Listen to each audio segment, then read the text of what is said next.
Good morning, guys. Today we are back again for our second day of compound subjects and compound predicates. Yesterday we did this section over here, compound subjects. Compound subject is when you have more than one subject sharing the same predicate. So that means you have more than one person that's doing the same action. Today we're going to move over here to compound predicates, and we're going to talk about how you can have more than one verb or more than one predicate in a sentence. So you're going to have some cutting to do today and some gluing to do today. And you're also going to need your blue pen. I know it's purple on here. At my house, I can't find purple anywhere, so I'm switching it to blue this year. So predicates are always going to be in blue. So find your blue crayon, your blue pen that maybe the sub can hand out to you again, the scissors, and the glue. You're going to need all those items again. So pause this video a minute just to go and find your resources that you had yesterday. They should all be exactly the same. Today you're going to be cutting out only 4 pieces. Since we already have a title involved, we don't need to cut one out again. Today your page is going to say compound subjects on it. Sorry, that was yesterday. Compound predicates. It's this one right here. So make sure that your worksheet says that. Make sure that when you're cutting, you leave the tab, because we're going to do just like yesterday, and we're going to stack these and use them to write on. Once you get them cut out, you're going to take your purple or your blue, and we're going to go around each section just like we did yesterday with our red, but today we're going to be doing blue. If at any point you need to stop and pause this video, you can. If you need to pause because you haven't cut out yet, go ahead and do that. I'm just going around each one of these with a blue crayon.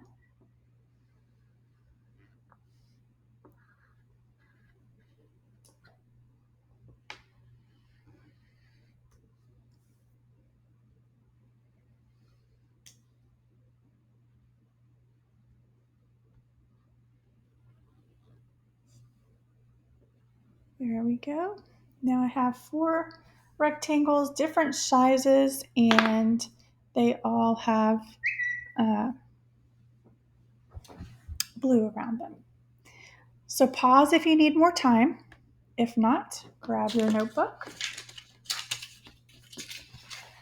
Here's what we did yesterday. And remember, we started gluing with the biggest block. So I'm going to locate my biggest one, and I'm going to glue it down on this side. Remember that we're only going to put glue on the back of the tab. And again, I only have liquid glue at my house. Sorry, you guys can use your glue sticks. That works perfectly fine. All right. Next step, I'm going to get the next biggest block, biggest rectangle. Only put glue on the tab, just a little. Hopefully you're using a glue stick and not liquid glue, like me, because it takes a lot longer to dry. So I still have to lift the flap because I only glued down the top of my tab, just like we've been doing in class. Next one is going to be the biggest one I have left.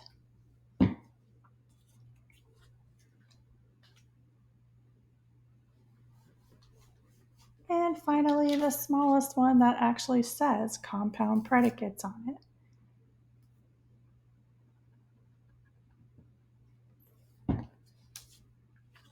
You should not need a red pen today. We finished all of our writing on the red areas yesterday. Okay, there you have it. Are you ready for some notes? If you need more time for gluing or cutting or tracing around the outside with the color blue, Please feel free to pause at any time you need to. I'm going to continue on with the definition of a compound predicate. A compound predicate contains two or more simple predicate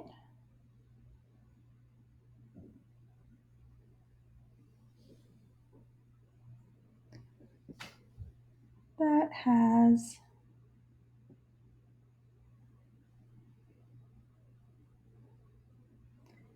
the same subject. I know that is a lot. I'm going to get out of your way so you can see it. And I messed up here. This is why we don't usually write with pen in fourth grade, because you cannot erase. Also, I need to put an S on contains. Contains two or more simple predicates. Another S right there. This is also why you proofread, boys and girls. You should always reread everything you write, especially before you turn it in. Contains two or more simple predicates that you can tell that I'm at home sick, that have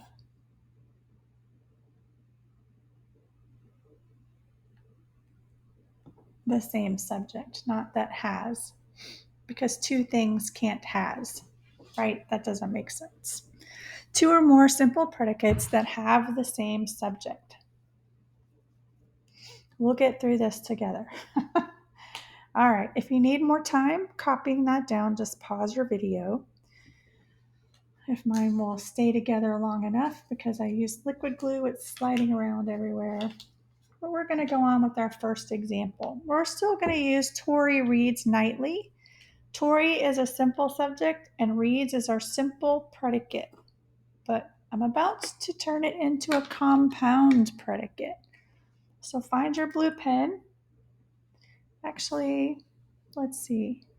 We probably do need a red pen. So if you don't have a red pen, pause and go get one.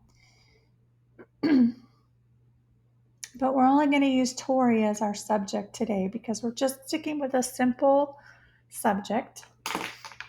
Switch to your blue pen now, because now we're going to put a compound predicate. Tori reads, and there's our fanboy, studies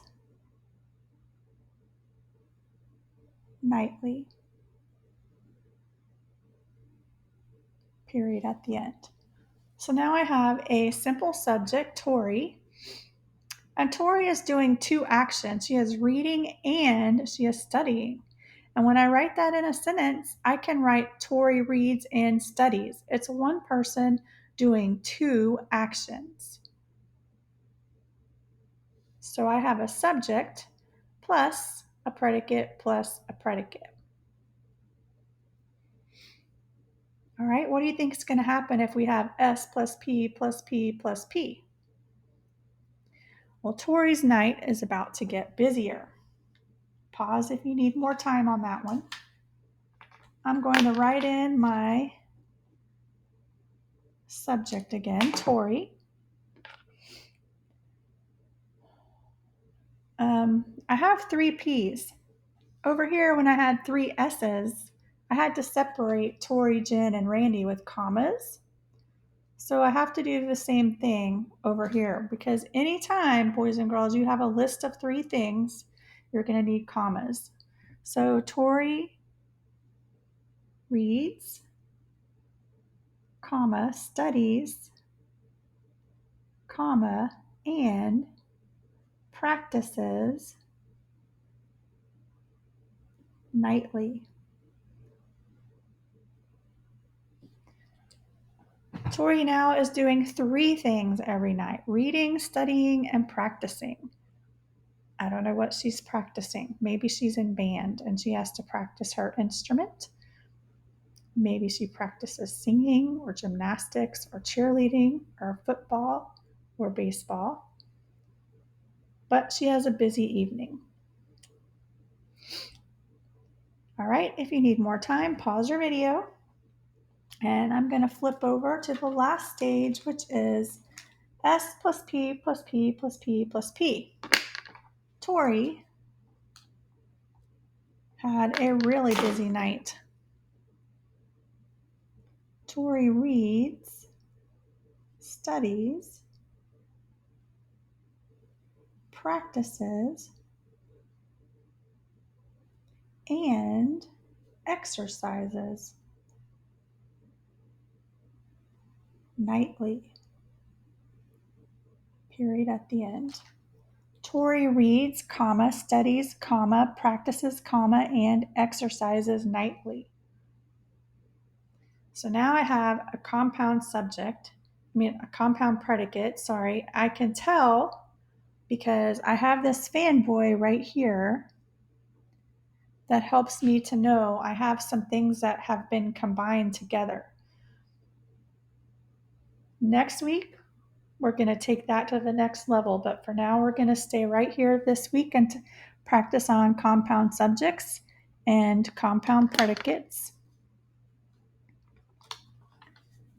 I'm going to give you guys some practice activities for the rest of the week this week on compound subjects and compound predicates. If you need to look back at this page at any time, feel free to do so. That is it for today for compound subjects and compound predicates.